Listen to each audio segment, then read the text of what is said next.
कल हमने कौन सा अध्याय पढ़ा? अध्याय दूसरा। अध्याय का क्या नाम था? मर्यादा पुरुषोत्तम श्री राम। मर्यादा पुरुषोत्तम श्री राम, है ना। तो इसका सेकंड पार्ट पढ़ेंगे हम, है ना। भगवान श्री राम किसके पुत्र थे? राजा दशरथ और रानी कौशल्या। जन्म कहाँ हुआ था? अयोध्या। वे कितने भाई थे? 4। चारों के नाम? राम, भरत, लक्ष्मण और शत्रुघ्न। Very good. वे सभी गुरु वशिष्ठ के आश्रम में शिक्षा ग्रहण करने गए। किसके आश्रम में? वशिष्ठ। भगवान श्री राम के गुरु थे ना, जहाँ उन्होंने वेद, धनुर्विद्या, नीति शास्त्र की शिक्षा ली। किसने ली? चारों भाइयों ने, राम, भरत, लक्ष्मण और शत्रुघ्न, है ना। श्री राम बाल्यकाल से ही सत्य और शील और धैर्य से परिपूर्ण थे। वे अपने माता पिता और गुरुजनों की आज्ञा का पालन करते थे। वे अपने भाइयों से स्नेह रखते थे। से यज्ञ की रक्षा के लिए विश्वामित्र ने राजा दशरथ से राम और लक्ष्मण एवं गुरु विश्वामित्र ने श्री राम और लक्ष्मण को जंगल में रहने वाले राक्षसों से ऋषियों की रक्षा करने के लिए कहा, है ना। किसने कहा? विश्वामित्र ने। मैं पढ़ा रही हूँ, पीछे पीछे बोलो।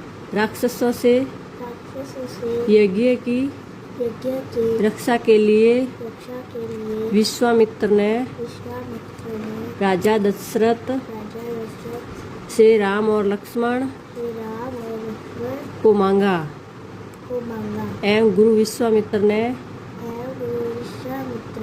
श्री राम और लक्ष्मण को जंगल में रहने वाले राक्षसों से ऋषियों की रक्षा करने के लिए श्री राम ने ताड़का नामक राक्षसी का वध कर ऋषियों को निर्भय किया। किसने किया ताड़का नामक राक्षसी का वध? श्री राम और लक्ष्मण। उन्होंने कई यज्ञों की रक्षा की, जिससे संपूर्ण वन क्षेत्र में शांति स्थापित हुई। स्थापित हुई। इससे ये संदेश मिलता है कि अन्याय और धर्म के विरुद्ध खड़े होना प्रत्येक व्यक्ति का धर्म होता है। श्री राम का विवाह मिथिला के राजा जनक की पुत्री सीता के साथ हुआ। राजा जनक ने घोषणा की थी, जो भी शिव धनुष को उठाकर उसकी प्रत्यक्षा चढ़ाएगा, उसी से सीता का विवाह होगा। श्री राम ने सहजता से यह कठिन कार्य कर दिखाया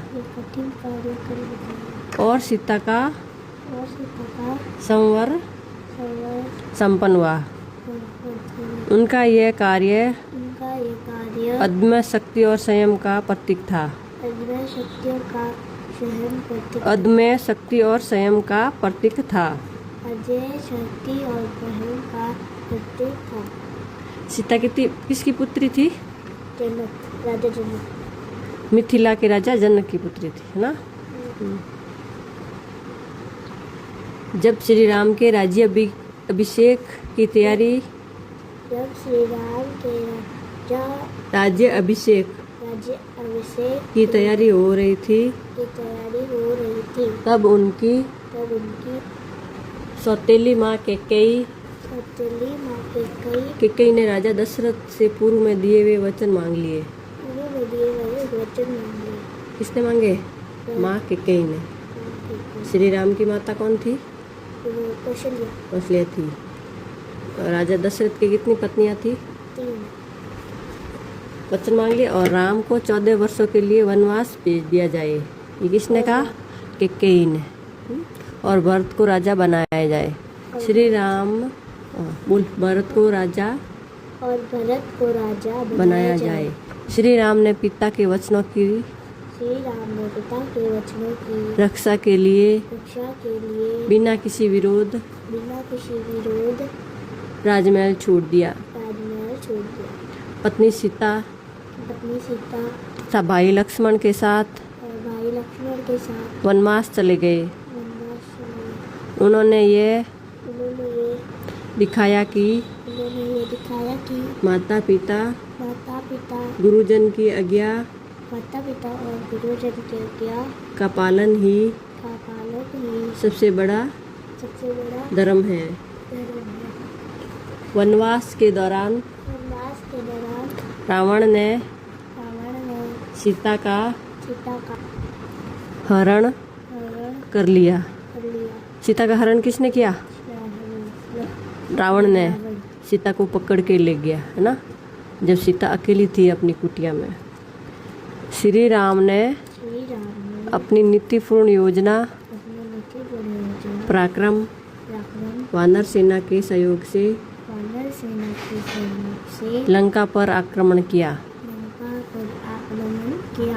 रावण का वध धर्म की वध करके धर्म की स्थापना की। धर्म की स्थापना की। रावण का वध किसने किया? श्री राम। उन्हीं को उन्होंने संदेश दिया कि अधर्म और अन्याय का अंत निश्चित है, चाहे वो कितना भी शक्तिशाली क्यों न हो। लंका विजय के पश्चात श्री राम अयोध्या लौटे और उन्होंने एक आदर्श राज्य की स्थापना की, जिसको राम राज्य कहा जाता है। किताब को हिला मत, किताब को हिला क्यों रही है? राम राज्य में सभी लोग सुखी और सुरक्षित थे। न्याय का पालन किया जाता था। उन्होंने बताया कि एक राजा का सबसे बड़ा कर्तव्य प्रजा का कल्याण करना ही होता है। भगवान श्री राम का जीवन हमें कई महत्वपूर्ण शिक्षाएं देता है। क्या करता है? भगवान श्री राम का जीवन हमें कई महत्वपूर्ण शिक्षाएं देता है। जैसे सत्य और धर्म का पालन करना, माता पिता और गुरुजनों की आज्ञा का पालन करना। तू करती है? हैं? हाँ बोलना। करती है तो हाँ बोलना। गुरुजनों का आदर करती है? स्कूल में जाती है तो गुड मॉर्निंग बोलती है सुबह सुबह? उसको बोलना चाहिए। अन्याय और अधर्म के खिलाफ खड़े होना। अपने कर्तव्य का निष्ठा से पालन करना और प्रत्येक व्यक्ति को विनम्र और सहनशील बनना। श्री राम का चरित्र हर युग में आदर्श रहेगा। उनकी कथा हमें मर्यादा कर्तव्य सत्य के मार्ग पर चलने की प्रेरणा देती है। पाठ समाप्त हो गया। इसके क्वेश्चन आंसर करेंगे कल, ठीक है?